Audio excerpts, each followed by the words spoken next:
Let's Hi. go. Whoa! We're already off the rails again. No, I'm kidding. What's going on, Duff Daddies and Duff Mamas? It is Tuesday, April 27th, and welcome to another all-new episode of the Duffin Up Podcast. My name is Brendan Monroe, and as always, I'm sitting here with the one, the only Michael Adams. Michael, how are you doing tonight? Awesome, man. Awesome. Talking golf with my chooches. Really excited, and let's get right to it, baby. Fantastic. And as always, our third and definitely not least co-host, he is the Irish Chooch himself, Timmy O'Reilly. Timmy, how are you doing tonight? Marvelous. Just hoping to keep on rolling right out of last week, and let's keep it going. How dare you go against what's going on, Duff Daddies and Duff Mamas? I was almost about to run through this computer. I know. I was like, wow. Oh man, no, we kid here. If you did not listen, new term, chuchitas. Chuchitas, yes. CHOOCHITAS. New term. I love that. Was created last week, Timbo. Yes, it was. We have Duff Daddies and Duff Mamas. We got Chooches and Chuchitas, and then we got Mike. And Mikey's fun facts. And Mike. Oh. Tidbits. Yeah, we got Mikey's tidbits. Mikey's tidbits. If we're actually introducing that, I'm gonna need like 5 seconds before we get into that, just to like mentally prepare. But anyways, I gotta quickly get some information out to you guys because I didn't plan for that one. Didn't plan for Mikey tidbits. Okay, we don't need a Mikey's tidbits this week. We can start Mikey's tidbits next week. I'll come up with something. You hold your pants. Oh, I'm excited. My shorts are grasped. The Franco-Prussian War started in 1870 and was fought between France and Prussia, as it mentioned in the Franco-Prussian War. If someone just started listening to this podcast and they just heard the first 2 minutes of it, they would have no idea it was a golf podcast. No idea. And Brendan's so good at those imitations. He did Big Leash last week. He did them in 2 different tones, and it was spot on. And then he goes and wins it. I know. Speaking of Big Leash. Speaking of the Zurich Classic, my favorite guy right now on tour, Cameron Smith, and one of those guys who I was never a big fan of, but is kind of coming around to, Mark Leishman, Big Leash. Mark Leishman, Big Leash. Also known as Team Mullet, which is hilarious because only Cam Smith has a mullet, and Mark Leishman's kind of balding, so like that's made it even funnier. But Team Mullet goes out in TPC, Louisiana, and is able to beat Team South Africa of Louis Oosthuizen and a dude who could be comeback player of the year this year in Charles Schwartzel. Goes out, beats them in a playoff hole. Unbelievable back nine. Oh my God, the drama on the back nine. Timmy, talk to me, bud. Mike, you are not kidding. It did not disappoint. When Cam Smith, boy, so alternate shot, obviously, coming down the stretch, it's tough to be aggressive. Cam Smith on that I believe it was 302-yard par 4, he took a 3-wood and ripped it. It took a hop into the water. I mean, if it hopped 2 feet to the right, that would have been maybe 20 feet past the pin and putting for eagle. But coming down the stretch, I mean, that was like the, I don't know, 14th, 15th hole or something like that. And then you kept on going because right after that, Mark Leishman hits a nice little dainty little 2-foot chip onto the green. It runs right down. I've never seen Mark Leishman give more of an emotional eruption than he did because he's a very, somber guy. He's pretty somber, and when that fist pump came, I was like, oh, it's going to be a match. And boy, that's when the tournament started for me. It was great. And great finish. I did feel bad at the end for the South Africans for Louis Oosthuizen, I'm a Louis Oosthuizen guy, hitting it in the water on that playoff hole. I mean, that was just a big drop of the shoulders for everyone watching. And but man, you are not kidding. Great back nine. I don't know what you're thinking about, Mikey, but that's how I felt about it.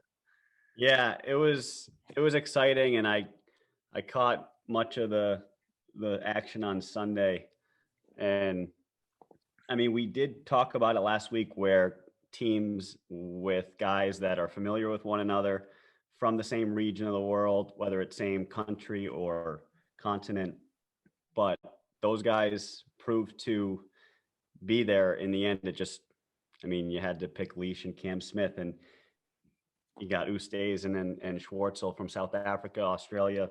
It's just good stuff. And I mean, you do have Louis frickin' pushing it right. I mean, thing just, oh, how do you lose that one right? But he did, and it was very unfortunate. But they really did kind of give it a go, and I'm just glad that Cam Smith made that putt for par. Like, Cam Smith hit the approach in, kind of bled it right a little bit. It's like 30 feet for birdie, and Leishman puts it up there to like 6 feet. And I was happy to see Cam Smith roll that one right in. And I mean, the team that was just together the most this week won it. And it's cool to like see Big Leish put on the mullet and like just take that role, you know, just accept like that's the goofiness side that they needed to push through and win this one. Dude, I swear I've never even seen Mark Leishman like smile on the course before. Like, even when he wins tournaments, I feel like he just holds up his trophy and it's just like, This is great. Leish won. Like, I don't know. But another thing that I was super curious about too is because we always hear it. Ryder Cup this, Ryder Cup, Ryder Cup, Ryder Cup. Guys who play in the Ryder Cup are good in match play events, and they usually are. But both of these guys are President's Cup guys. And the President's Cup team usually kind of gets stomped by the US, like on a normal, you know what I mean? Like, normally they don't do as well as the US, and normally the US kind of gets stomped in the Ryder Cup, which is super sad and I don't want to talk about. But, you know, being able to see like both of these, you know, kind of guy, you know, both of these teams, Louis Oosthuizen and Charles Schwartzel, really having kind of a big uptick this year, I think, in their careers, especially Charles Schwartzel. Like, I feel like Charles Schwartzel was like on his way out 2 years ago, like not like coming in maybe 2, 3, 4 times a year, playing the Masters because he won it, like not really playing a lot. And then this year he's had a really good year. He had a bad wrist though, right? Like he did have a bad wrist, an injury, so he's probably really getting back. Yeah, and the issue is he didn't let it heal either. So like you hurt your wrist and you're like, well, I still got to play every week. Then like it never heals. Like, and you got to play all the smaller events and the alternate events in which it really never heals because you are actually playing basically every week too. Definitely. So crazy, you know, really tough for Schwartzel, but really happy to see him come back. But I think this is 2021 is going to be the year of Cam Smith. I'm telling you, I've got a feeling he got his 3rd career win. All of his wins, by the way, have come in playoffs.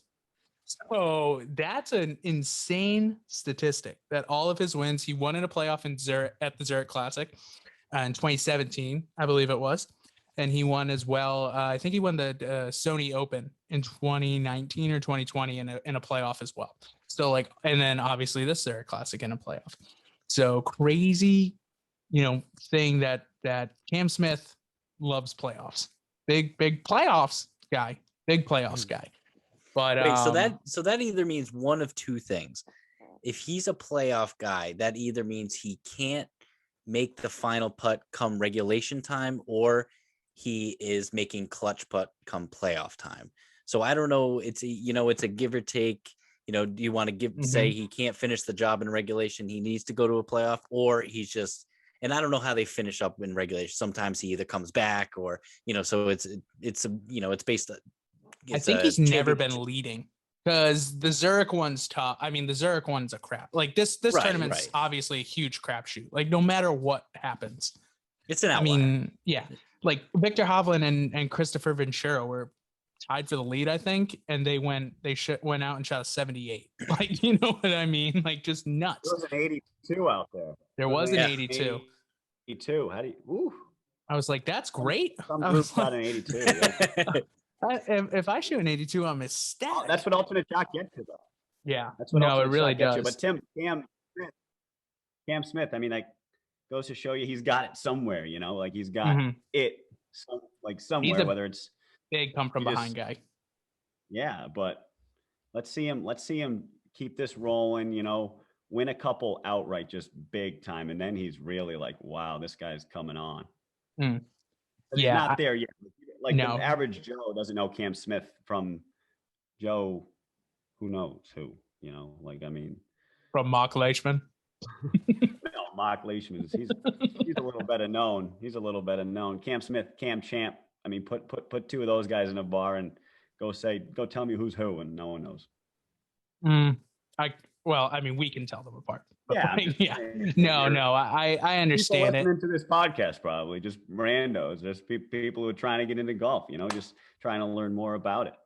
No, I agree. I think that this is going to be his year though, just because like finished T2 at the Masters in 2020. So like right there. I mean, like look what it's done for Will Zalatoris, for Christ's sakes. Like the dude just getting married now, like out of nowhere. But he's basically on the PGA Tour now full time because of that event and his event at the US Open, and he's been playing well in other events too. Like Cam Champ has gotten 4 top 5s this year. 1 win, 4 top 5s, and 6 top 10s. So he has only missed 1 cut. I think he's played in 14 events. So he's 13 to 14 in events. And it's basically like he's going to get into the top. If he makes the cut, it is more probable than not he gets into the top 10, which is insane.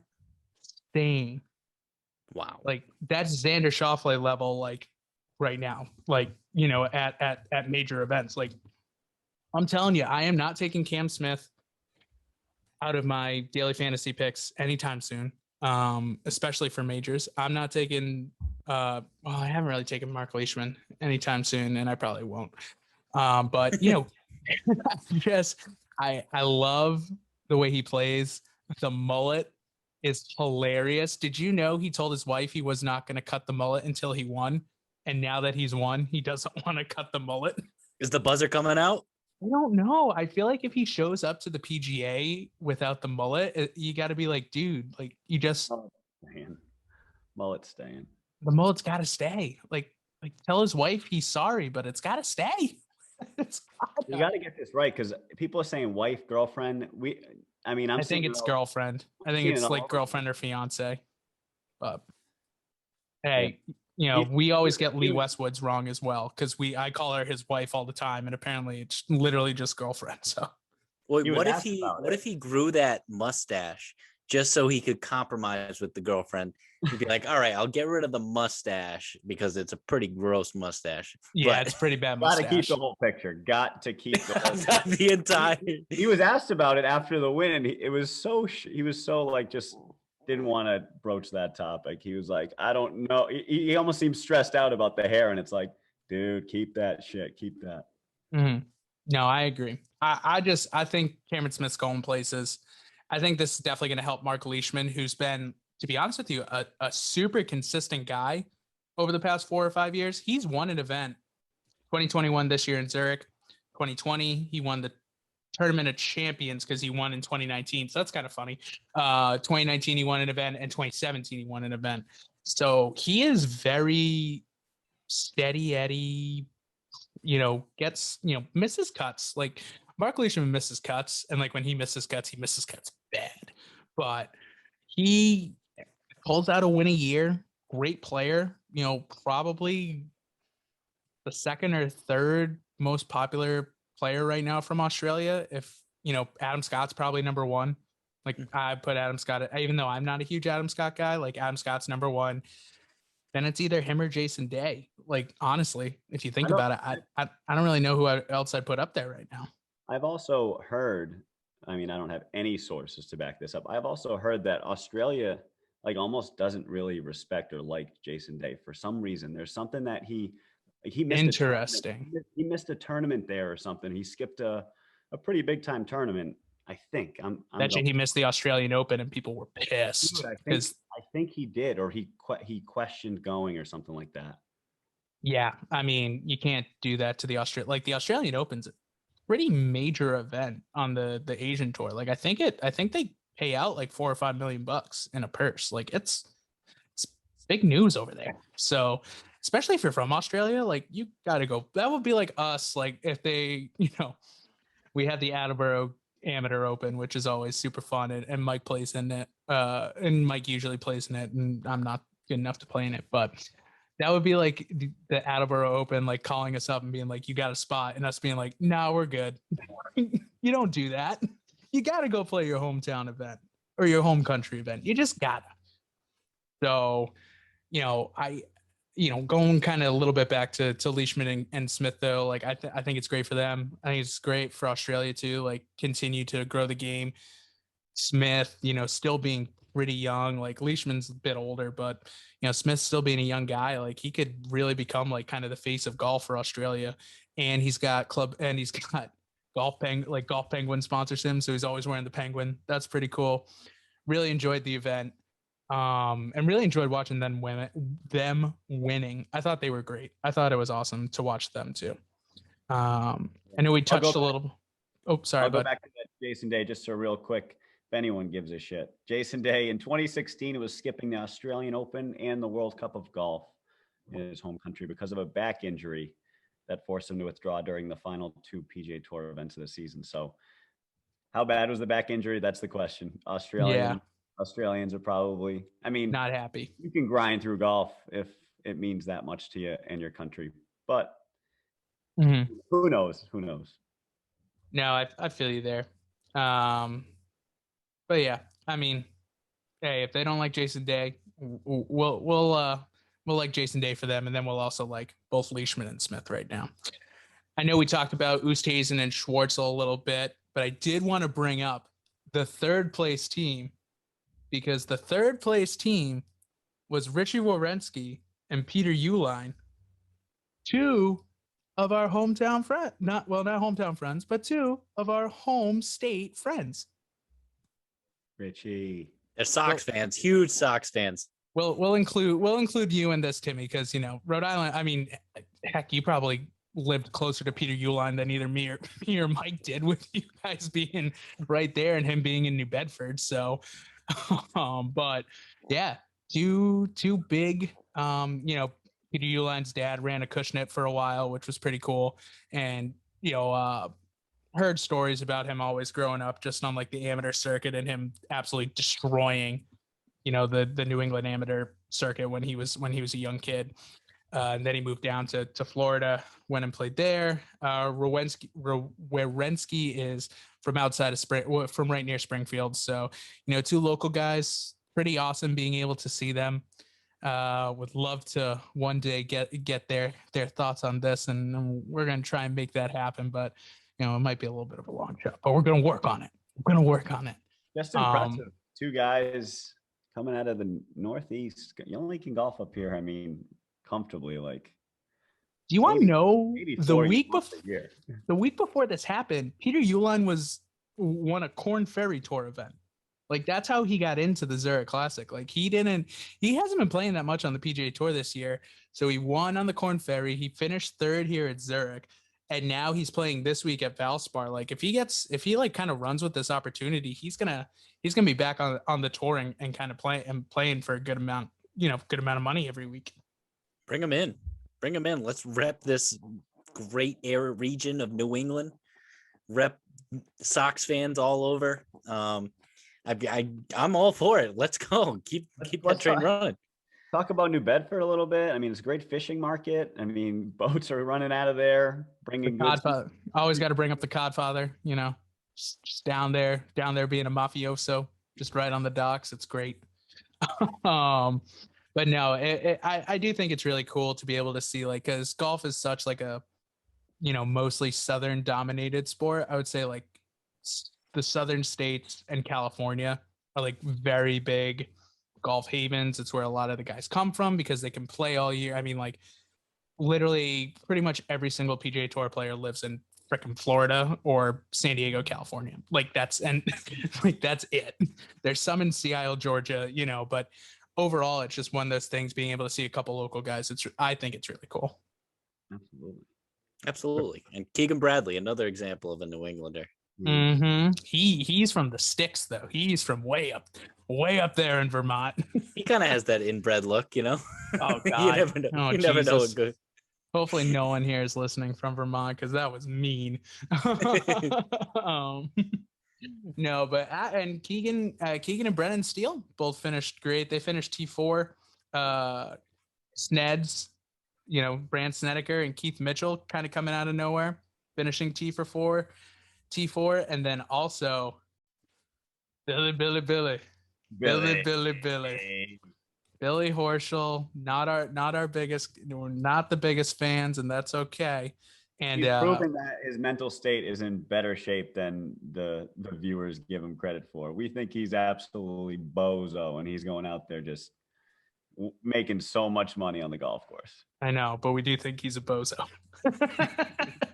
Yells at the fans, not very nice. But Sam Burns, who he played with, he's like a really good up and coming kid. He's only 24, played at LSU, so he had a bunch of like family and friends there rooting for him. So that's the good part of the story. I mean, the bad part is Billy Horschel, but I think Billy's, he's trying to be better, which is good because he couldn't have been any worse than he was a couple of years back with yelling at fans and being a jerk. So hopefully he's getting better on that side, which is good. He did apologize for his Masters antics and everything like that. He had to. He had to. No, well, I mean, like, you know what I mean, where he had to. Like for like a PR and like if he didn't, he never hear the end of it. I hear you. Yeah, I mean, it'd be years with fans just like starting to chirp him again, and you don't want that. Like that's what Paul Casey gets all the time now because Paul Casey legit yells at fans, so the fans just chirp him instead, and you don't want that. Didn't even see Keegan's name up top that leaderboard there, Tim. Billy? No, Keegan. Yeah, him and Brendan Steele had a great day. They kind of snuck in like right at the end, and then everyone else, I mean, every other team in the top 5 like fell apart.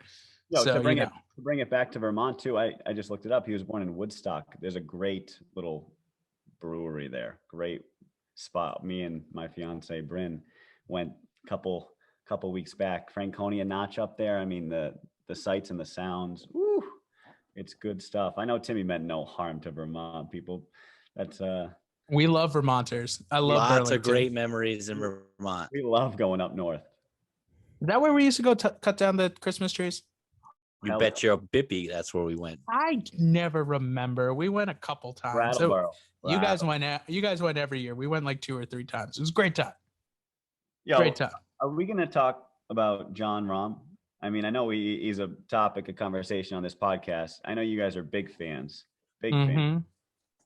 I mean, is he ever going to be home for his kid that's newly born? I mean, stay home, brother. Like, don't play golf one weekend and go hang out with your little friggin' child that's trying to. So I think he is out. I think the Valspar, he was too much. He was just like, not doing it, guys. Like, I'm going home for a week. I'll actually check that real quick because this would be hilarious if he's playing again this week. But Jon Rahm is that guy. Jon Rahm is like one of these. That's why he's on my X list. I don't root for him. Jon Rahm not playing this week. So there you go, Mikey. All right. I'm sure if he wasn't the defending champ, he probably would not have played. He would not have played. He wouldn't have played if he didn't have to because he wasn't at RBC. He didn't come to the RBC. He hates Pete Dye courses too. So that's super funny that like TPC Louisiana is a pretty famous Pete Dye course. He hates Pete Dye courses. They're hard. They're very hard. That 17th hole. Oh my God. Yeah. I mean, if you miss left, you're in the water. If you miss right, you're going down in a gully and it's like it's what seems like a 10-foot wide green. Exactly. And the greens were rock hard too. You can't even land it on the green. Oh yeah. They say brown is beautiful. Brown is hard. When the greens get brown, because the greens were brown here they're starting getting brown spots at the RBC as well. When those greens get brown spots, what do they look like in August? Yeah. They're just rock solid. Like you can't keep the ball on it. Like it's insane how good these guys are to even keep the ball on there. Like I take out a pitching wedge and it would roll off the back. I'd be like, what? Like I put backspin on that. But I mean, I like Rahm. They finished 7th.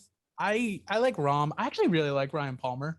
Like I'm kind of becoming like a Ryan Palmer guy because I think he just gets out there and he's just like I said last time. Oh, well, John's having a meltdown. I'm just gonna hit the ball. I think he's just Mr. Steady Eddie, and it's kind of cool to see. Although he has had a lot of ups and downs, but I think he's a good player too. But yeah, I mean, kind of going back into it too with the format, and I think the format is like the most crucial part as to why Cameron Smith and Mark Leishman won, because Mike said it earlier, like you got to know your partner and you got to know like what's going on. You know what I mean? Like you got to be able to really play well. And I just think with the best ball and the alt shot, I'm not exactly sure if I love the format of 2 days, but I'd like to hear your guys' thoughts on the two formats and then if it's good 2 days each. And then I'll tell you what I think. Wait, explain it though, because I honestly don't even know. So I know they played alternate shot on Sunday, right? They And now play is it- alt. They played alt shot on Sunday or Friday and Sunday, right, and then and they played four ball on. and four ball there's is what exactly? Four You play ball's your best ball. ball, Yeah, you your play your own ball all the way in, and you take the best. The and you single- take the best score.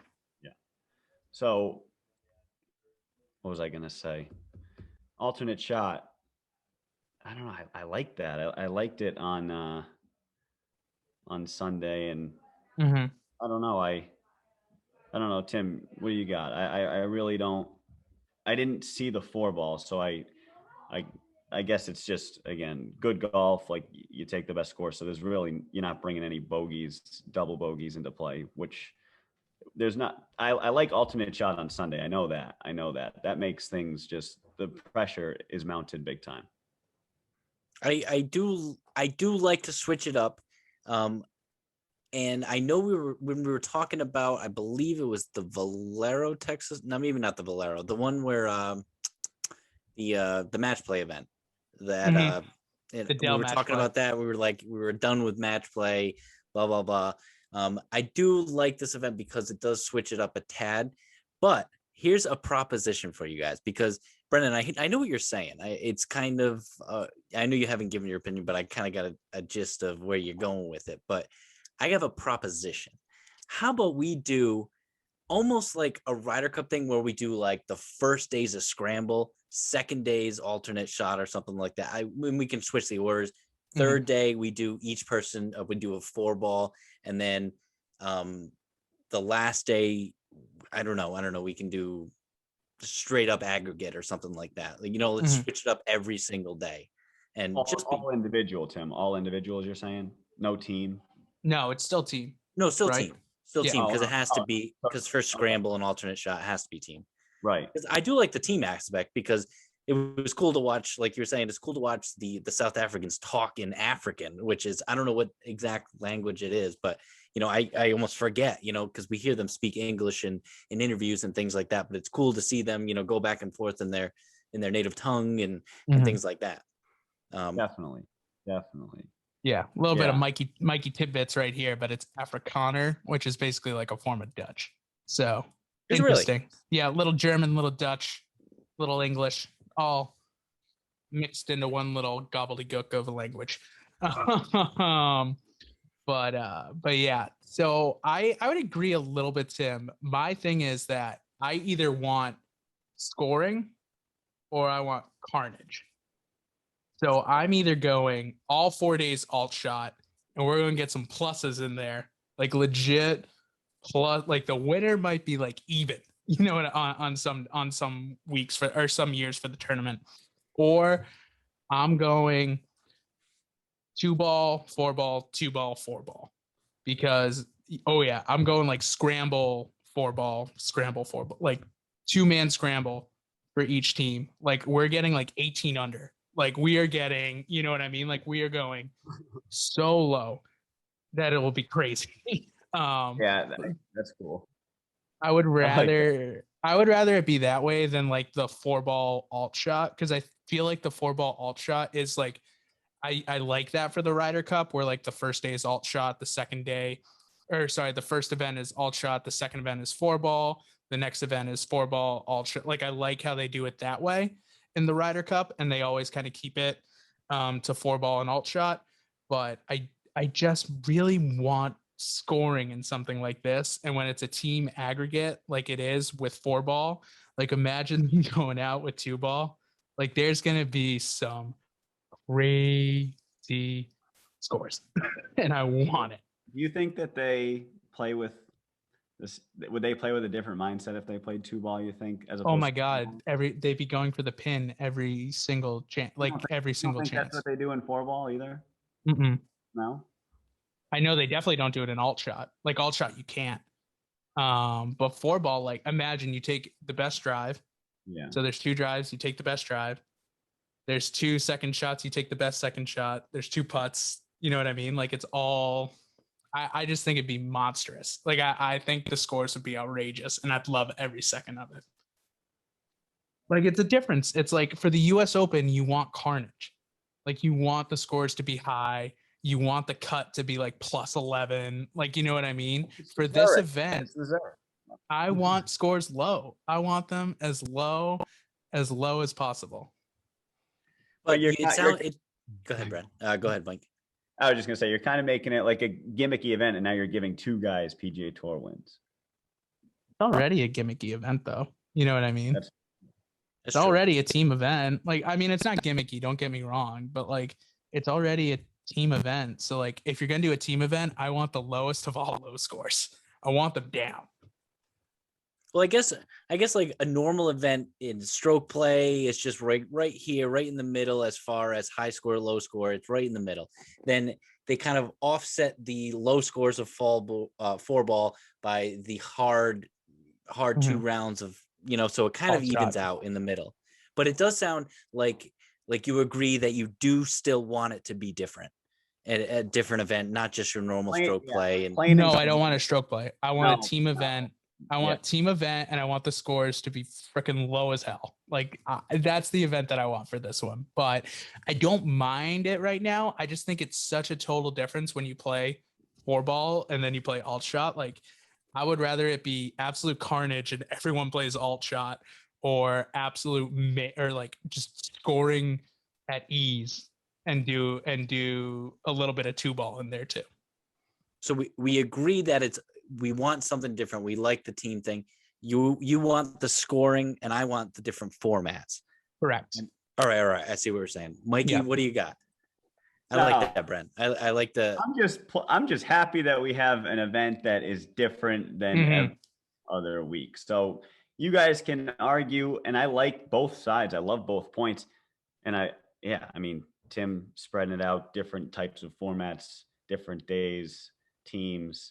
Brendan just wanting to see guys either suffer and not want to play golf the next weekend, just quit the PGA Tour, or score at will, or make the course just close because everyone's like, guys just obliterated that thing. They lit it on fire. See you later. Shut the course down. Like you can't play that course ever again. I just remember when we used to play in scrambles, and it was freaking, we would get there and we would play in a scramble, and there were teams being like 18 under. I'm like, first of all, no, you cheated. Second of all, 100%. Second of all, I want one event. I just want one event like that on tour where the scoring's already getting a little outrageous. I think we can all agree on that. And it's not really the PGA Tour's fault, but I just want an event. Like I wanted to see like 35 under. Like I want to see something absolutely outrageous on that side. All right. This is completely different. What if we put a PGA Tour event on a 4,500 yard course and see how freaking low they can go? How are we gonna? What's stopping us from doing that if we want low scores? I mean, sounds like that's what Brendan wants to make the cup bigger. Well, I mean, I tell me when you're playing a home course or something like this, you don't have that thought in the back of your head where you're like, I really wonder what a PGA Tour pro would score here or do on this hole. You know what I mean? And I'm always curious, like at Chamawa, 27 under. Let's put him there. 40s. A team event at Chamawa for the PGA. 30 under, there would be holes Chamau in would one. close. Chamau would close. We would be like, we are not hosting any more players ever again.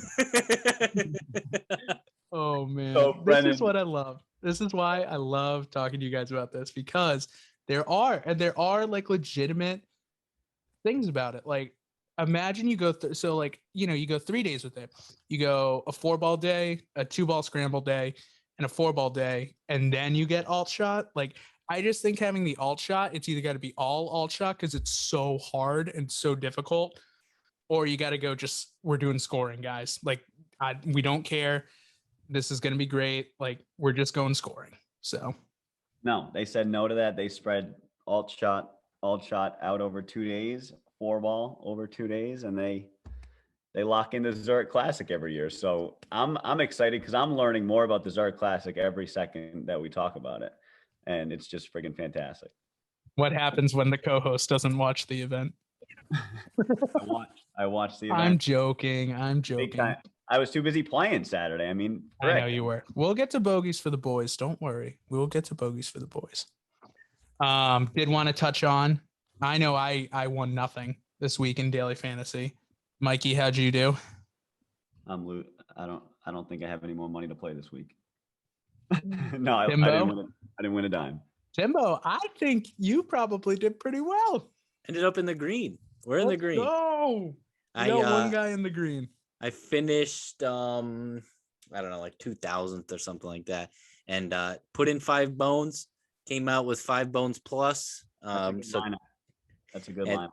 And so I just basically, I had 4 guys within the top, within the top 15, and then that basically just secured my spot in the green. And thank you to William Horschel. Thank you to the Aussies. And that's where we're going. I should have picked Louis, just like you said, Mike.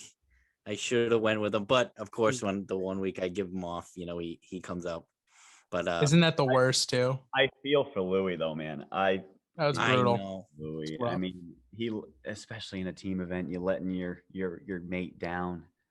He was gut wrenched. He was just Did you hear that stat about Louis Oosthuizen when he's on that final putt to give him not to tie it, but to sink that putt, to put the little pressure on Cam Smith? It was like a 9-foot putt, and they came out with a stat. They said there is no one in the PGA Tour that you would want taking that putt than Louis Oosthuizen, because he is number 1 in putts from 10 foot in. He makes 90%. not after you friggin' put it in the water on the playoff. Oh yeah, no, he had a Woody Austin level meltdown on that hole.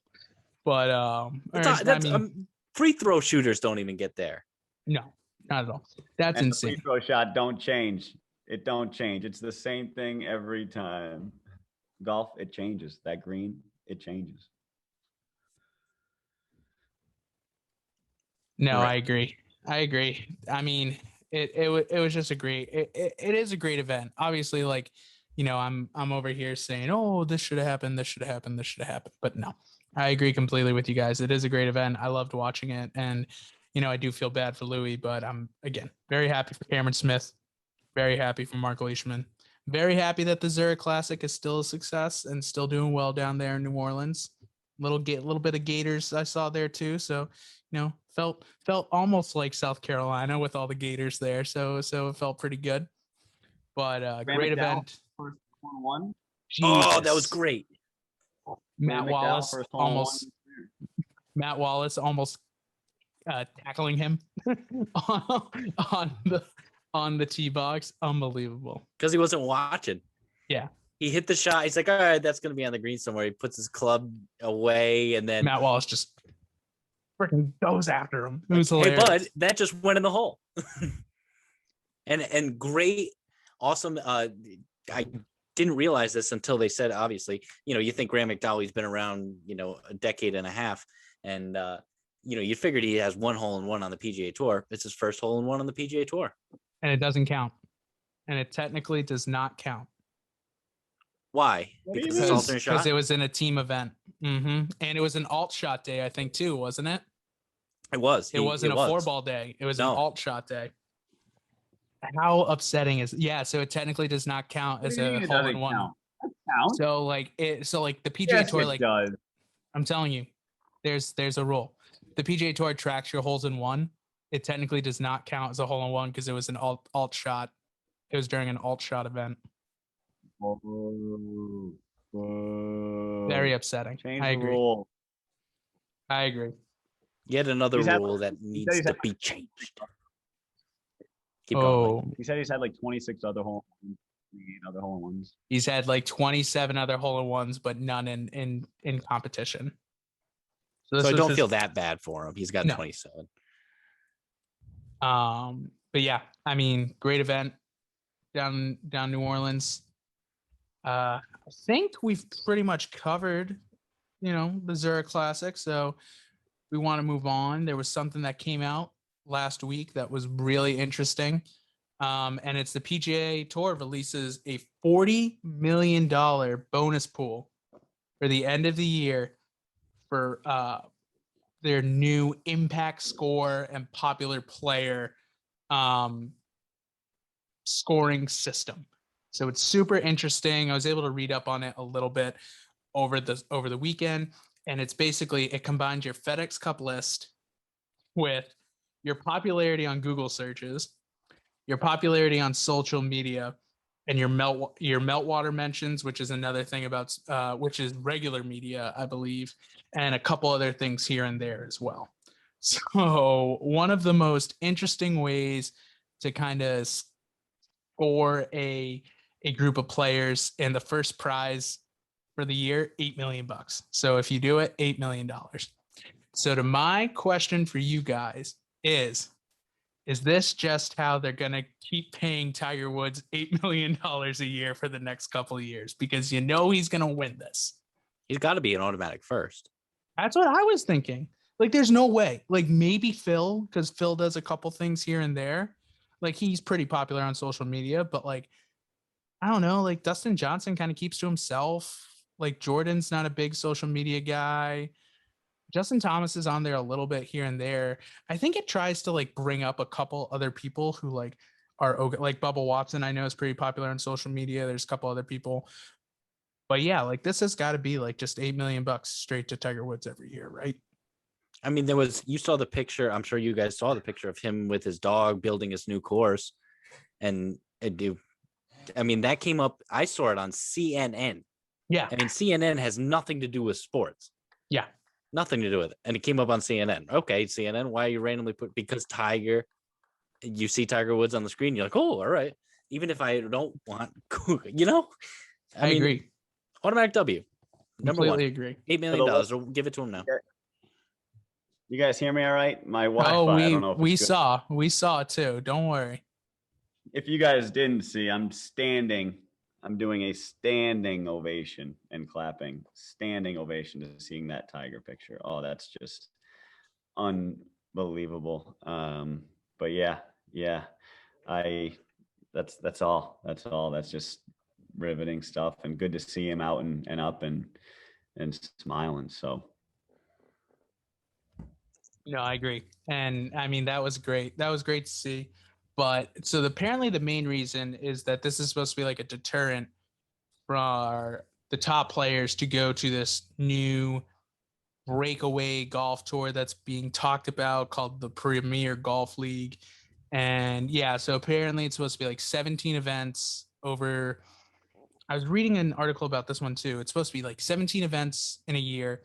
I think it's like it's supposed to be like 60 players only in the event. So it's even lower than, the World Golf Champion, like even lower than that. 3 days instead of 4 days, no cuts, automatic payment. And like, so there's apparently going to be like this new league or this new tour that's starting up, and they're trying to like, I think they got like some pretty significant backing too. Like, I think they got like a big bank in London who's like helping them out. And there's a couple other like big investors that are going to try and make this a thing. But I mean, I'm happy for it because it does pay players who are number one, good, and are number two, active, within the media and trying to help grow the game and trying to help build it in the right direction. So I'm really happy about that. I really hope this Premier Golf League does not happen because I like the PGA Tour, but at the same time, like if this is the way to keep that deterrent away, I think I'm all for it. I'm all for these guys getting a little bit more money and a little bit more from them just trying to help grow the game. So this 17 events, so basically it's going to be like all those players who are there, the big time. And obviously this is all hypothetical because it might it probably won't happen, but they're talking right? about it. And so these 17 events would be based around big events. So like they wouldn't put it on the same week as the Masters because all those players, it'd be on like Zurich Classic week or something like that, So yes, but here's the thing: both the PGA Tour and European Tour basically came out and said if you go play in this event, if you go play on this, like we're gonna revoke your PGA Tour card. You can still play in the Masters, right? You just couldn't play in the U.S. Open. You couldn't play in the British and the PGA, right? And you couldn't play regularly on the PGA either. Oh, sure. Yeah, like the players, no. Yep. So there would be no Tour Championship, which is $10 million. Like, you win that. No FedEx Cup, no anything like that. And like, yeah, it's good. Like, I don't like that idea because again, it's a closed, it's more of a closed system than it has right now too. Like, they're not going to give kid who won the Corn Ferry Tour, tournament the week before, like a chance to play in that event.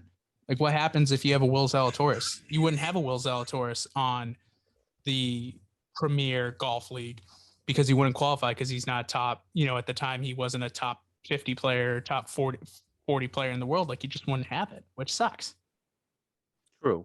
I would rather have like a guy get in there, build his worth on the PGA Tour and keep climbing and getting paid. And I think the PGA does need to sometimes do a little bit better with all the tournament price, with the tournament pools. And obviously during a COVID year, not the best thing to talk about, but, definitely really like this idea from it. And I'm just not a fan of like the Premier Golf League side of it either. Yeah, I don't want people to get to the upper level of the PGA Tour and think that the next level is this Premier level. Exactly. Like they're graduating to this Premier level. Like that's the creme de la creme.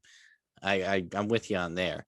And it sounds like, remember they were talking to Rory and Rory's like, I'm not going to this Premier. Exactly. He was kind of the person who was like, set the tone and is like, don't go guys. Like, this is dumb. And it almost sounds like they must have had this thing in the works for a while. Like after they first came out with this Premier League thing. So the PGA Tour, they probably had this bonus in the works as soon as like almost in a panic reaction to this thing being announced. And they kind of kept going with it. But after Rory said that, everyone in the PGA Tour, they kind of, went with Rory and there was really kind of made it dead. So it's almost like the PGA Tour is out of $40 million when they really didn't have to spend that $40 million. But I think they kind of did though, because it keeps the deterrent away too, where it's just like, hey, you guys are popular, you're growing the game. We have this $40 million player pool, minus $8 million because that's going to Tiger. Yeah, I don't know. I just have a hard time. Is there not a better way to just pay Rory, pay Justin, pay Spieth, pay the guys that, like, why do you have to make it sound like it's a popularity social media? Like, let's act all disingenuous and try and put on a facade and win money. I mean, hopefully people do it the right way. Like, hopefully it's not like I know there's other podcasts out there, and like, is a Patrick Reed gonna move that needle to where, like, he'll ever be on it? Or is, I'll tell you a guy, Max Homa is a big guy on social media and is a pretty darn good player, but he could end up in that top 10 easily. Walk away with an extra $1 million at the end of the year. Like, that's a guy, has a podcast, great on social media, does all this other stuff. Like, he's fantastic. I love him. Do you think top 10 is going to be real tough to get in? But it's also based on FedEx Cup points. It's based on this. It's and then it's based on all the social media stuff too. So it's based on regular media. Like, I don't get that. They That have a just doesn't make scoring system that they're using. I don't totally understand it either. Like, believe me, I wish I did. Like, can you be not like Bryson? Like, Bryson's got to be in the top 10. Bryson's gonna make a lot of money from this, and that's the one thing that pisses me off and draws that's back. the thing. Like, the rich. I mean, if there's always going to be more money out there. Like, if there's going to be a premier golf league that people want to go join because people are throwing them twice as much money, like there's always. I feel like that is not. This isn't really a deterrent. And if you're gonna like potentially lose guys, let's make it easier for those guys that are grinding, that are probably like just about to make it and potentially take their talents to the level of those higher ups and those top guys. Like, there are guys grinding on the PGA Tour that like just probably stop playing just because they need to pay for everything. Like, it's the only sport where if you don't win, you don't, like, there's no guaranteed contract. There's no nothing. Like, you're paying your own way everywhere. And these guys are, I don't know, like, let's feed the golf system from the bottom up. And I think the guys like Rory and Spieth, and they're going to understand, like, it's not all about the money. It's not all about, like, I feel like those guys are born in the history of the game and the original roots and all that. Yeah. I think that's why Rory basically came out and was like, this is a dumb idea. Like, when they talked about the Premier Golf League, he was like, this is stupid. Like, no one's going to, like, can't just have the 40 best golfers every week. Like, that's not, you don't get like the allure of the PGA Tour, which is like a guy like Stuart Sink being 47 years old and coming out of nowhere and winning 2 events this year. That's like, he wouldn't golf. have been on that. You know what I mean? That's golf, man. You got your 65-year-olds who can freaking still hack it and still compete. And yeah, I mean, it's like Tom Watson at 59 years old came this close to winning the Open. I'll never forget that. I'll never forget that. And he lost to Stuart Sink. He did lose to Stuart Sink. Will Zalatoris would not be on there. Nope. No, I know. We talked about that earlier. He would never gotten in the U.S. Open. He wouldn't. You know what I mean? He'd still be on the Korn Ferry Tour right now. Like, I mean, I love the Korn Ferry Tour. It's great. I love to watch it. But like, Will Zalatoris should be on the PGA Tour, and Will Zalatoris would not be in the Premier Golf League right now. So I'm happy that they did this as a deterrent. I'm happy that they're paying their stars a little bit more. And I'm also happy that there is a chance, no matter how slim, that there may be some of the lower level guys who are good, but are very good at community outreach and very good on social media and growing the game can continue to do that. Mike, I got a compromise for you. Oh, God. Hey. We got an invader. Welcome, Brian O'Reilly. Welcome. I haven't got the call from the bullpen, so I'm going to sub myself in right away. We love it. So Bri Guy and I are golfing tomorrow morning. Let's go. Getting up early and going to Triggs and 3-putting all the time. Hitting drives that are really, really long and 3-putting all the time. If you want to learn how to ruin a great drive, take my class. It's Ruining Great Drive 101 with Brian O'Reilly. But good to see you guys. Sorry for popping in. But you're good, man. No worries. This is great. Got a little impatient. Okay. I was waiting for the call. I was waiting for the call to the bullpen. Don't worry, you're here. That's all that matters. It wasn't the ninth inning. Yeah, I mean, we were waiting for you to close, baby. I've been stretching and tossing for so long. Oh, love it. So for everybody who doesn't know, that's my brother. He follow him on TikTok, Brian O'Reilly. He's a Hack Life supporter, and he is an avid listener. He loves the podcast. Just a great guy. Known him all my life, Actually, no. Just a great guy. True. Oh, my first person to know me. We call him Patna in Michael Adams land. He's called Patna. Well, shout out Sonny, Hack Life Headwear. One day he'll send me the follow as well. He sent me some of his shoes. Did he? Are they nice? Yeah, I got some FootJoy Dry Joys. You wearing them tomorrow? Very nice. The Wolfie. Very nice. Yes. Sonny, you got a free ad. Don't worry. Sonny Graciano, nicest guy in all of California. So There we go. Love it. Good to see you guys. Big fan. Good to see you, Brad Guy. Awesome. We'll have you on again. Don't worry. We'll get you back on here. I'm waiting for my call. I'm stretching and tossing until then. Peace and blessing. Oh, what a lovely interjection that was. It's always great to see Brian. It's great that he has his first official Duffin Up podcast introduction. So, Brian Guy, unbelievable. That was great. Wow. Anyways, I think we are going to move on. Where were we? We were in the bonus pool. We do want to give a quick shout out to the LPGA Tour, obviously. Brooke Henderson winning her 10th career event and also snapping a streak. She had not won since 2019. I'm telling you, the streaks are ending. Streaks are ending like crazy. Stuart Sink, 12-year streak, done. Lydia Ko, 4-year streak, done. Hideki Matsuyama, 4-year streak, done. Jordan Spieth, 5-year streak, I think, right? At least. Yep. I think it was 4 or 5. Done. Yep. Brooke Henderson, rising star on the LPGA Tour. Unbelievable Canadian golfer. 2-year streak, done. We're good. We got this. So great job for her. And like I said before, ending the droughts on tour this year. So now all we need is just a nice little victory for someone at the PGA Championship. I'm not sure who yet. Maybe it's Charlie Hoffman. Maybe it's our boy Charlie Hoffman. Maybe he comes out and ends his drought. That'd be great. But no, yeah. Jordan has to win the PGA Championship. He's got to win the Open.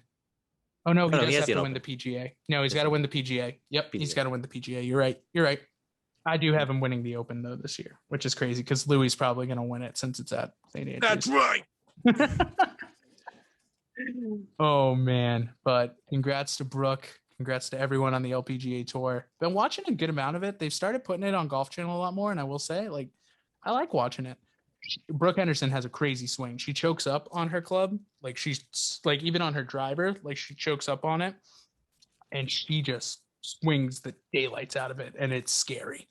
She's short too, right? Yeah. I mean, yeah, she's I think 5'4", 5'5", but she hits the ball a country mile. That's what I mean. A lot of bang for your buck for, exactly. What I mean? And she chokes up too. Imagine if she didn't choke up on her club, how much more power she could get. But it's working. That's all that matters. So great job, Brooke. We love it.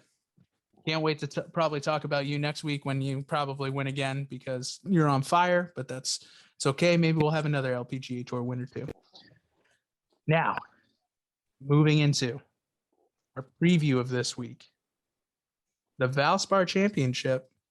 Down in Florida, near nice little Tampa Bay, and Innisbrook Country Club. It's actually closer to Clearwater, but right on the west coast of Florida on the Gulf side. Beautiful course, absolutely beautiful course. Last year was not played. They did not play it last year because it was right smack in the middle of the beginning of COVID, and it was a very scary time back then. I'm sure you guys all remember that. Not leaving your house. Not really going anywhere. Not a good time for us. So they canceled that. But this year, Paul Casey will be defending his back-to-back championships. He won it in 2018 and he won it in 2019. Very, very good player.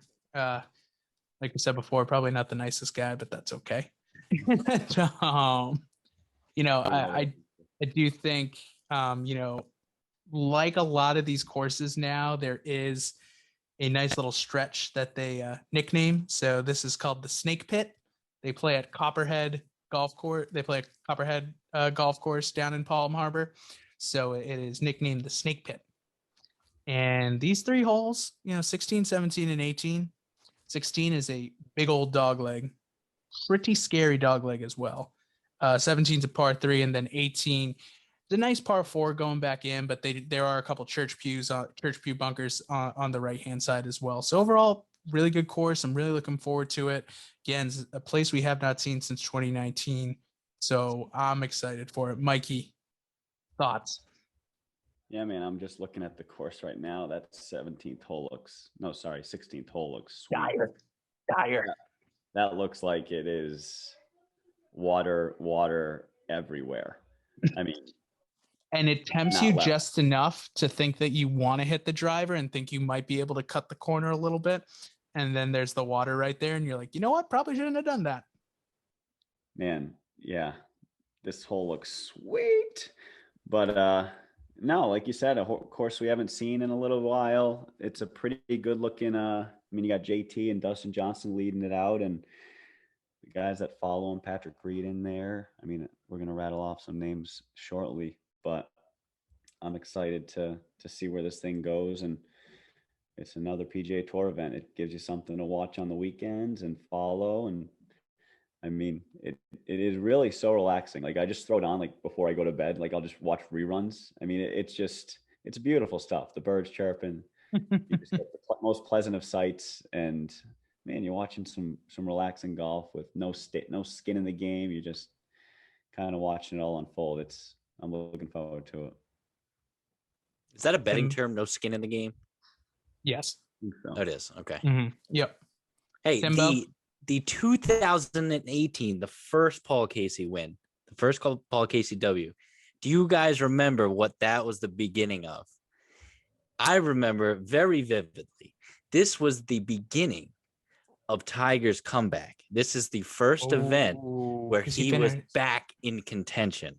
Mm-hmm. Him and Paul Casey were battling it out down the stretch. It was the first time in forever since he last won at Firestone, which was his last PGA Tour victory, I believe. Don't quote me on that. Before the Masters? Before the Tour Championship. Oh, right. He did win the Tour Championship. I forgot about that. So this was the Tour Championship year and then he went on to contend in the PGA Championship. Then he went to the Tour Championship. But this was him, and Tiger was back. He was back on the leaderboard. Brendan, you look like you have a stat for me. No, I'm looking it up right now. I just want to see what what happened there. So anyway, I saw his name on the leaderboard. I hadn't seen it in years, and I was ready, locked in. I knew he was back. I didn't know he was that back, but he was back. He was ready, and then when come PGA Championship time, I mean, him and Brooks kept battling down the stretch. And so, yeah, it was the beginning of Tiger comeback. So I'll never forget that. I remember the course well, just watching that, him and Paul Casey. You were correct, by the way, that was the Tour Championship was his first win since the Bridgestone Invitational in 2013. So again, another streak broken. But yeah, I mean, that was really, I mean, I can't really say anything else besides that. Just watching Tiger back then and thinking he was never going to be really close. And then he does that. Then he goes to the Open and is he leading after 54 holes, or he's in major contention on the last day at the Open? Then he goes and wins the Tour Championship, and then he goes and wins the Masters. Like, ooh, what a year 2018 into 2019 was. Golly, fantastic stuff. Having a little riding the roller coaster. Riding the Tiger wave. Highs, lows, highs, lows. If anyone's listening and they hear a bit of silence, it's because usually on the screen something is going on we're making motions or faces or something like that. So it does pay to watch. I know it's who the hell wants to watch three chooches talk into a microphone, but 3.5 hour podcast. Yeah. But there is sometimes a benefit to it at times. But yeah. Just a little behind the scenes look or a little explanation. Oh yeah. Anyway. If me and Tim just break out in laughter and you guys have no idea why, it's usually because Michael is doing something very outrageous down on. Not inappropriate, just outrageous. Oh no, just outrageous. No, it's it's not. It's never inappropriate. It's just outrageous, like the Tiger wave, because none of us knew what was going on with the Tiger wave. It was more like this. He was trending. I don't know what. He was trending up, but then all of a sudden, what? We don't know. We get what you were saying, though. We do. He's brought To the highest of highs and the lowest of lows. That is very true. That is very, very true. All right, boys. Well, now we got one of the best parts of the show. It is when we lose all of our money by telling you how we're going to bet this week, so you guys do the exact opposite. It is the Daily Fantasy Picks, sponsored by no one. Maybe you could sponsor us, and then we will only play your platform. But no one. I'm not mentioning any names anymore. DF, Daily Fantasy. Finally learned. No, I'm kidding. I'm kidding. But all right. So, Timbo, I know you went first last week. Mike, were you the week before going first? I do not recall. I think you were, because I think we go 1, 2, 3, and like that person goes last. So you were last week. So I'll go first. First pick, Abraham Answer, 9,300. I have this lineup, I have no one over 10,000, and I have no one under 7,000. So baby. This is not a mom and pop. No, the mom and pop is you have no one over 7,000. Or sorry, you have no one over 8,000 because you're a maniac. No, hey, but it is pretty well that week. You did do really well that week, didn't you? No, not that week. Not that week. Oh no, that was Masters week. Never mind. Yeah. No, I was the only one who did well that week, and I will never forgive you. We'll never forgive you, Daniel Berger. But yeah, so I got Abe Answer, $9,300. The dude's just kind of a machine. I mean, he's not even having like a great year, but he's having a very, very good year. Has not missed a cut since the Genesis Invitational in February. Just a monster. I love him. My second guy, $9,100, Joaquin Nyman. This dude, 23 years old, has not missed a cut, 3 top 10s, monster player. Love him. Think he's going to be great, and he's just getting started. He's on his up and up. He's not on a wave. He's not waving. He's on a forward trajectory. $8,700. Next up, I got Jason Kokrak. Kokrak played really well last week at the Zurich, and he was tied for second and tied for 8th in the 2019 and 2018 Valspars. So I think he's great. I think he's a good pickup. 8,700. He's a little pricey, but at the same time, I'll take it for him. $8,600. Charlie Hoffman. Told you, he's staying. He's in. He is staying until he lets me down, and he has not let me down yet. And he's having like a really good comeback year too. So I really like that pick for me. 7,100. I got Charles Schwartzel. Again, coming off a good week last week. Obviously playoff, finished second in the playoff. And he's having a pretty good year. He's only missed 6. He's made 9 out of 15 cuts. Pretty good. I like where he's going. And 7,100. And this one pained me to pick. This one pained me. Rory Sabatini.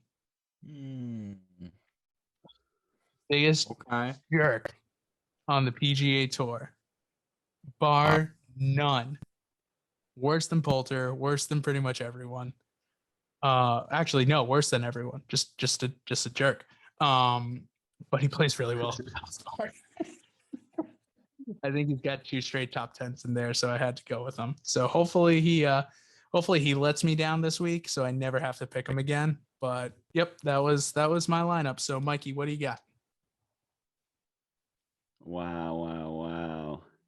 I'm excited, man. I don't know. Brian O'Reilly hopping on the podcast, call to the bullpen, subbing yourself. Someone's daily fantasy lineup's not loading. No. Going to the score table when the coach doesn't tell you to go to the score table because you just want to sub in so bad, I made a couple quick subs, while Brendan was on his little and that was my reaction to Sabatini, because Sabatini made my lineup like 2 seconds prior to you going into how you chose him. So I have Rory Sabatini coming in at 7,100. He's a hothead, but I'll take him. He's not even a hothead. He's just a jerk. He's just a jerk. Literally, he's just a jerk. He's got a killer stash on the daily fantasy site that I'm using. But Dustin Johnson, 11,200. Little DJ action. I had JT, but I subbed him out and put in a little DJ because DJ played well here 2 years ago, and I'm just riding the DJ wave. Graham McDowell, I'm riding that. Yeah, love There it. we go. He is excited to get back out on the golf course, boys. He is excited to shoot his first hole in one because Brendan's taking it away from him because Brendan's a mean kid. I didn't take it away from him. The PGA Tour did. Continue. Well, you took it away from me. Knowing that he's never. So I'm going with Graham because I really think he's. I don't know. I've always liked Graham. I've always respected Graham. I always had I loved his he's kind of got a little Ricky Fowler in him, maybe, but he wins on his backswing. He was a major. on his backswing, he kind of flattens it out. And him at Pebble Beach back in, I don't know what year that was, but I remember watching that and being in love with golf. But Louis Oosthuizen, I think he's gonna re-energize himself after that terrible playoff push, fade, shit hit, whatever you want to call it, that costed him the good old Zurich. Sorry to put it on you, Louis, but you're in my lineup this week. Doc Redman, you're a young stud. Just didn't really know where else to go, so I chose you, bud. And then Bubba Watson played well here 2 years ago. I really think he's hitting the ball pretty well. Just kind of love his ability right now, and let's go, Bubba. I would agree with you that he's playing very well. Like he's having a little bit. There's a good amount of guys who are having like a bit of resurgence this year. So comeback player of the year is going to be interesting. They probably just can give it to Tiger at the end of the day. Jeez. But you know who's not getting it? Richy, because he doesn't play in tournaments. Oh, I was wondering, do you think they made that thing just for him? Because I mean, he does move the needle as far as they might. Social media, I mean, no, they made it because of Tiger. Well, they made it because of Tiger. They made it because of a lot of people. But I mean, Ricky's definitely going to be a guy who's going to be in that a lot. Yeah. But anyways, sorry, Timmy. I didn't mean to interrupt. Please continue. No, I hadn't even started yet. Brendan, every time you choose Charlie Hoffman, I love it even more. I will never hate you for putting Charlie Hoffman in that daily fantasy lineup. I'm committed. I am committed. You have to pick him. He's gonna win. You gotta keep taking him. The week you don't put him in, win. He never wins. The week I do not put him in, he will win that tournament, and he will win it going away. Yep. He's going to win. And so that brings me to my first player. I left him out last week. I'm putting him back in. My steady guy. He is as steady as a rock. And I am putting him right with his partner, Charlie Schwartzel, because these two South Africans want revenge, and they're going right at it. I'm putting them both in. You have Louis, Brendan. You have Charles, Mike. Bang. I have them both in my lineup. I got the South Africans there from the southern part of Africa. And just a switch on that bad boy. Just a switch on that bad boy. Mikey's got Louis. Oh, my bad. Charles. Right, yeah. All good. But you know who I had Van Rooyen? Eric Van Rooyen. He's very good. He's very South good. African. You could put three in there. But I subbed him out of my lineup. I had him in because he played well at the Zurich He's played well recently. He's played very well recently. He got into the Final Four at what's it called? Maybe not the Final Four. I think he got the quarterfinal. No, he didn't get the Final Four. He got the quarterfinals at the Dell match play. Dell Techno. Mm-hmm. All right. Go on, Tim. Sorry to interject, bro. No. This is what I like to hear. This is my value pick. I feel like you guys are gonna steal this, but Richy Werenski. Richy Werenski. I mean, can you talk about his finish at I guess it was a team event, but playing well. He's only 6,900 bones. He's the only Ricky on tour I know. He's the only Ricky on tour I know. Well, he's Richy, guys. He's not Ricky. We're calling him Ricky. Yes. Yeah, dick, right? I got Jay Rose coming off his his valiant effort at the Masters. Justin Rose, I'm putting him in there. I did not pick him at the Masters. I regretted it. I want to put him in here now. This is going to be the revenge tour for not winning. This is going to be Louis Oosthuizen. This is going to be Justin Rose. This is going to be Charles Schwartzer. This is going to be Corey Connors. Corey Connors for not winning in Hilton Head. And then the last person I'm picking is Adam Hadwin because he finished second. I think it was 3 years ago. Or no, he won. He won in 2018 or 2017. Wow. He won this event. Adam Hadwin. Probably running a little low on budget too, I would assume. I have no one above 10. My highest is 9. 2 players in the 9. 2 players. What's Hattie at? What's Hadwin at? He is at 7,600. Oh, that's still pretty expensive. Yeah, Hadwin's won the event though. He won in 2017, right? Yeah, he won. I love that. I mean, I'm a big believer in selecting guys that have won it previously or done well. I think a course fit. Is this a course where they play at it the same every year or no? Yes, it is. Mm-hmm. Yeah. So yeah, that's my lineup, and I feel confident in that one. I'm more confident than I was last week, but who knows? I wasn't confident last week, and I won $5, so maybe that'll change. Yo, I don't know. Double up on these deep tournaments. That's really good. Did you say DK? No, I said DK. Oh, you did. It's okay. It's okay. This time Timmy Root. No, I'm kidding. Oh man, great picks, guys, as always. We'll see if we get any winners this week. I do like the Oosthuizen pick on both of your sides because he's been playing great. But I'm just really hoping that our boy down there, Charlie Hoffman, can go ahead and come through in the clutch. Then Rory Sabatini can ruin it for me, so that way I can start hating him forever again. So we'll do that. Good job, guys. Proud of us. All right, let's get into our bogeys for the boys real quick. Did anyone play this week? I played. Nice. I played Saturday. Tim, you play? I played 9 2 hours ago. Ooh, how'd it go?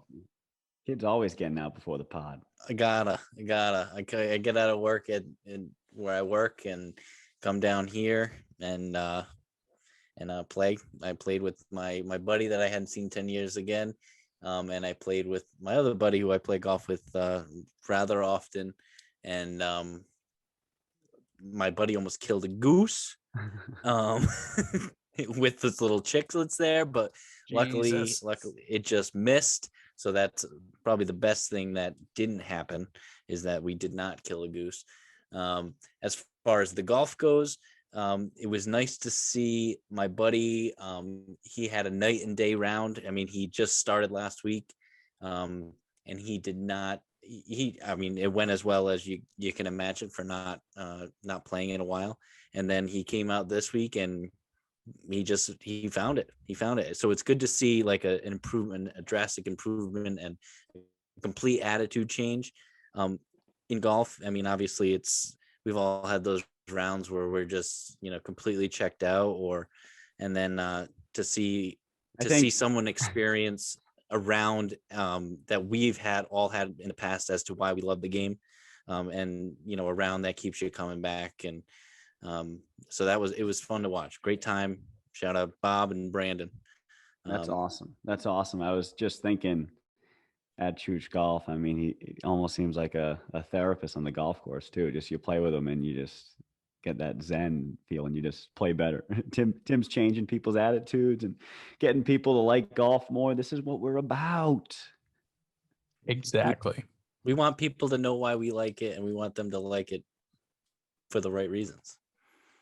Hell yeah. 100% agree. People I met on Saturday on the golf course, just good people. I mean, just you're gonna be out there. A guy had a Providence Friars cap on, decked out, like looked like he was the freaking water boy for the Providence Friars basketball team, like literally wearing a jumpsuit all black on the golf course at 72. And it was pretty windy out there. We played in Wyoming, Rhode Island, Meadowbrook, one of our really beloved tracks. I was really, really excited to get out there, and the lead up and the build up and the night before, you're having a couple of drinks with the boys and you're just talking about the round to be, and it's the build up is almost just as fun as the actual round itself. You know, me and my brother, I got out there 11 o'clock tee time, perfect timing. We show up, the twosome, we obviously registered as a twosome, so there was obviously another twosome, so they got there a little before us.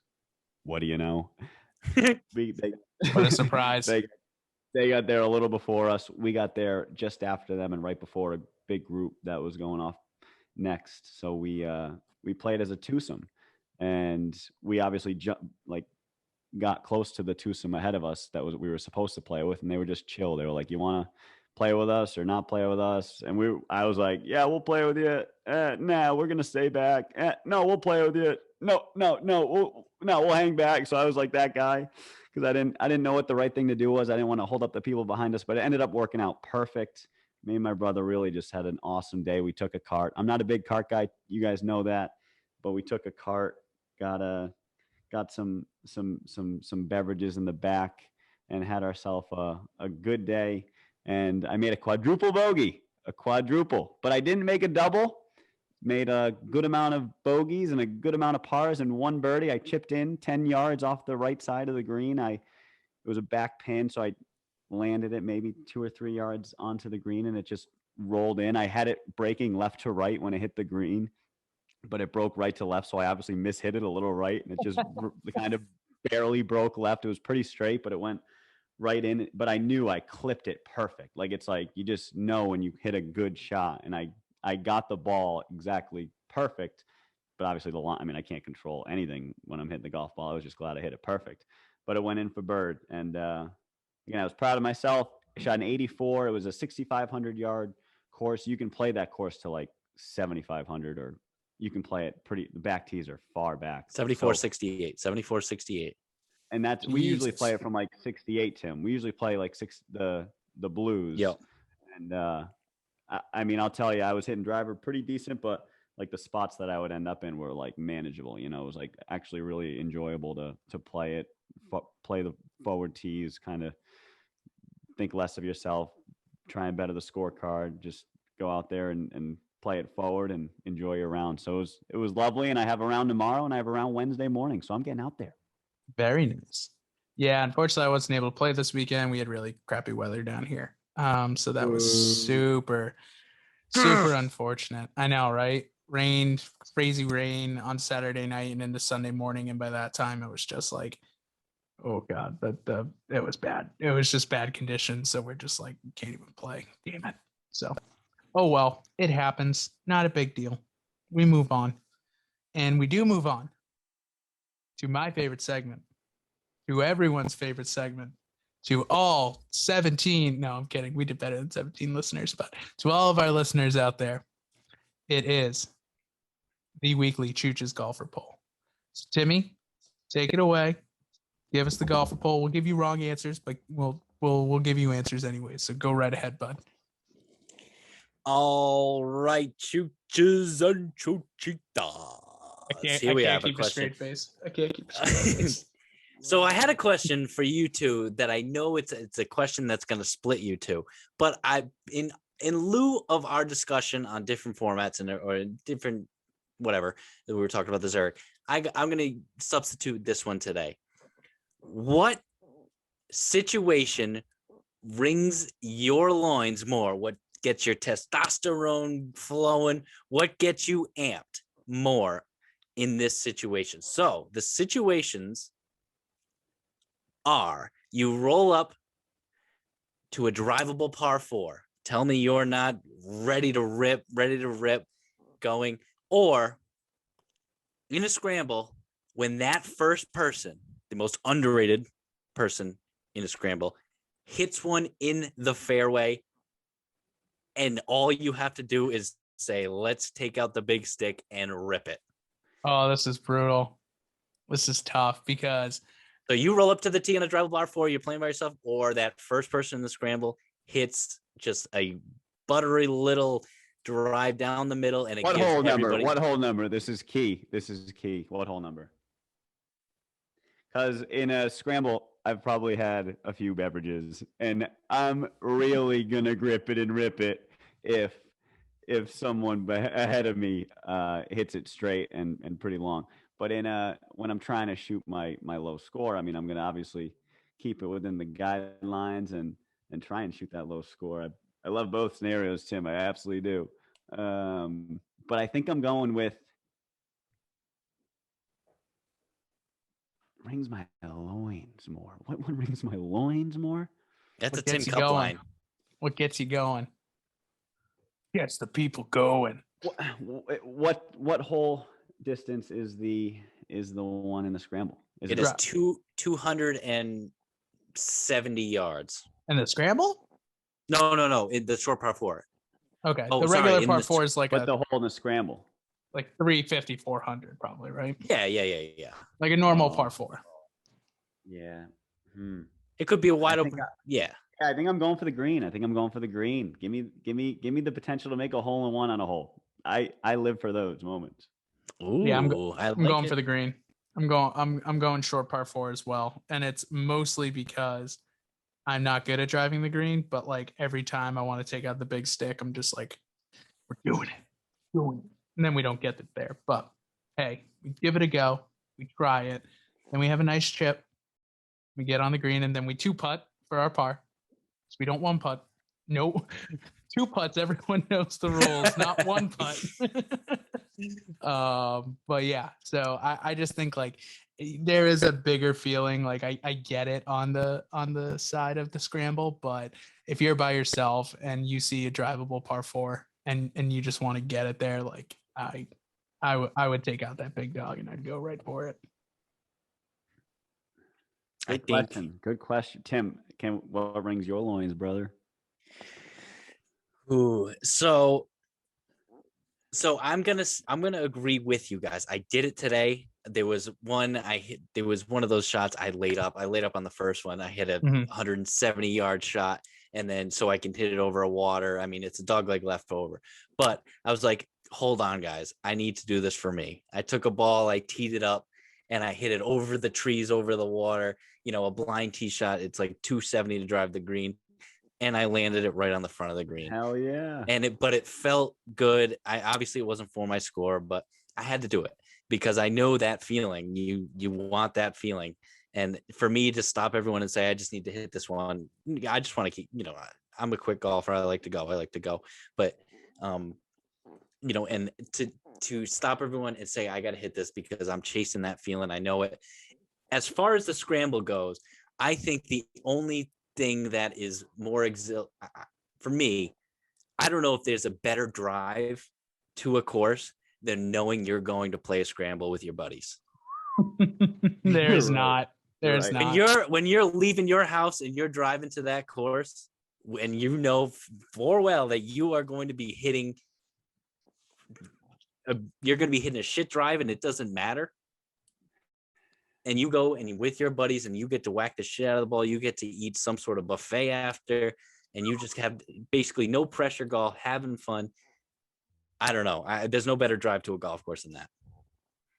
100%. I would agree with that, but I'm still taking the drivable par 4. Oh no, yes, absolutely. 100 OP. Oh man. So that's the golfer poll today. That was a great one.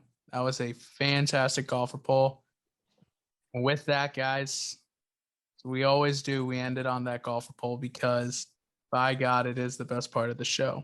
If you want to follow us on social medias, you can follow us at the links below. No, I'm kidding. You can follow Duffin Up at Duffin Up Blog on Twitter and Instagram, and then you can follow at Duffin Up on TikTok as well. We are crushing it there. We reached 1,000 followers today. 1,000 followers. That's a pipe dream.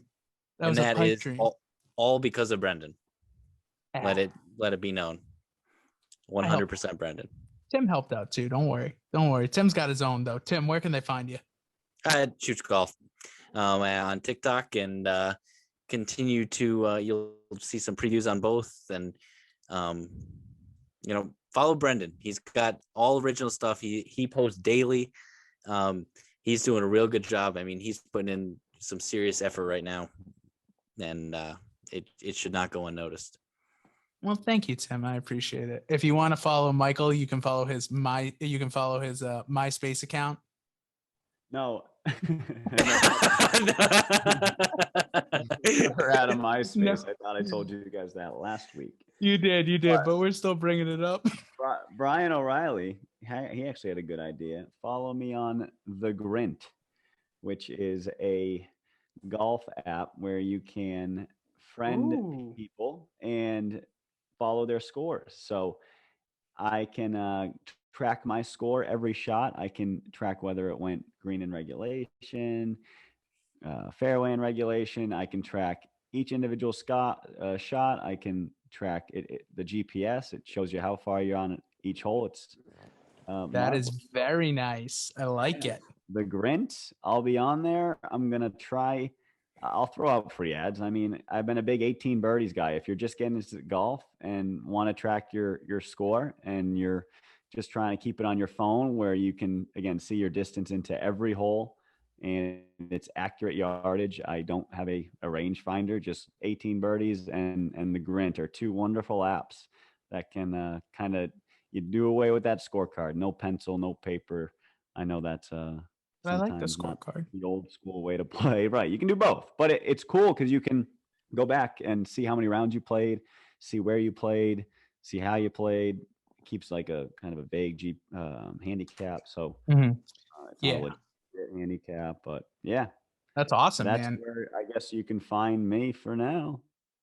And you're on TikTok too, and you're on Facebook and all that stuff too. I changed my profile picture on TikTok. I'm making big time steps. His profile picture was nothing before, and now we got him putting with his butt facing us. It's great. So if you like Mike's butt, go follow Mike on TikTok. All of the dump truck. No, but I do agree with Mike's part. Like I use 18 birdies all the time. I'll have to download the Grint too because it seems a little bit more of a social side. So that's great. And honestly, that has kept me from spending like $300 on a range. Definitely. So definitely going to keep using that. But as always, guys, thank you very much. Tim, go ahead. You got it. Everybody play better, baby. There we go. Michael. Hole everything, fellas. Hole it all. Mike's got one. We're so happy about that. Let it fly, boys. Let it fly, boys and girls. Duff daddies and Duff mamas all out there. Thank you very much for listening, and we'll see you next week.